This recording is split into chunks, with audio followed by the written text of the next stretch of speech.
যারা নাইনটিসের ছিল না খুব ভালো ছিল। যারা নাইনটিসের ছিল খুব ভালো ছিল। যারা নাইনটিসের ছিল খুব সৎ ছিল। যারা নাইনটিসের ছিল, যারা চিটিংবাজ ছিল, যারা ছিল তারা বেশি চিটিংবাজ ছিল। যারা নাইনটিসের ছিল তারা মন দিয়ে ভালোবাসতে জানতো। আর এখনের যারা আছে তারা মন দিয়ে ভালোবাসতে জানে না। নাইনটিসের যারা আঁকড়ে রাখতে শিখেছিল তারা এখনও আঁকড়ে রাখে।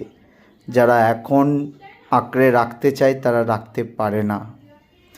যারা নাইনটিসের ছিল তারা মন খুলে ভালোবাসতো, আর এখন শুধু পকেট দেখে ভালোবাসে।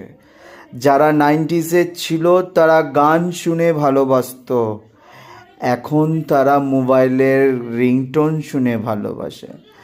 যারা নাইনটিসের ছিল তারা কাগজে চিঠি লিখে ভালোবাসতো, যারা এখন তারা এসএমএসে ভালোবাসে। যারা নাইনটিসের ছিল দিনে একবার, সপ্তাহে একবার, মাসে একবার দেখা করার জন্য পাগল ছিল, আর এখন ভিডিও কল, ভিডিও চ্যাটের মাধ্যমে দেখা হয়ে যায়। খুব ভালো ছিল সেই সময়টা।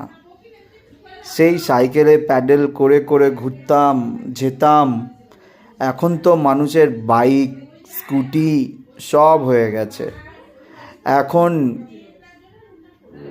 আগে বয়ফ্রেন্ড বন্ধু হয়ে যায়, গার্লফ্রেন্ড বান্ধবী হয়ে যায়, মাসিমার মেয়ে হয়ে যায়, পিসির ছেলে হয়ে যায়।